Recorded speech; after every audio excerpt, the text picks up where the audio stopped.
Lors de la dernière leçon, je vous ai expliqué l'importance de la différence de potentiel ainsi que la référence comme telle. Eh bien, ici, on a deux circuits.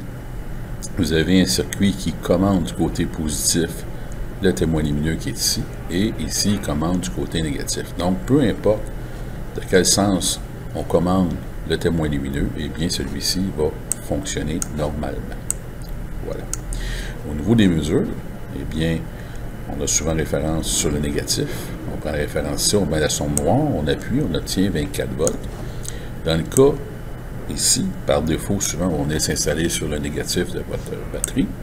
Puis, vous allez les installer ici, observez bien la mesure, vous allez avoir 24 volts. Alors, qu'est-ce qui se passe? Eh bien, il y a deux raisons à cela. La première, évidemment, le multimètre, pour obtenir une mesure comme celle-ci, doit être séparé. Donc, le négatif, où on veut la sonde noire et la sonde rouge, ne doit pas être en contact ensemble. C'est ce qui se passe avec l'interrupteur qui est ouvert. Si j'appuie dessus, j'obtiens une valeur qui est très minime, donc 0 volts. Pourquoi? Tout simplement parce que la sonde rouge et la sonde noire, c'est comme s'ils seraient en contact. Donc, pas de différence de potentiel. Ça n'explique pas pourquoi j'ai du 24 volts. Eh bien, le 24 volts, eh bien, il arrive par ici.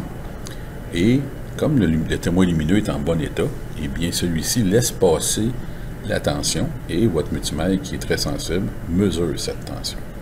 Alors, si le témoin lumineux serait endommagé, eh bien, évidemment, vous obtiendrez 0 volts, mais il ne s'allumerait pas. Alors, quand j'appuie, tout devient le contraire. Mon témoin lumineux s'active et pourtant j'ai 0 volts. Et quand je relâche, j'ai 24 volts et mon témoin lumineux ne s'active pas. Alors, au niveau du dépannage, cette logique-là peut être assez complexe à comprendre. Alors, ce qu'on peut faire, c'est transférer notre référence de l'autre côté afin d'obtenir une logique de dépannage conventionnelle.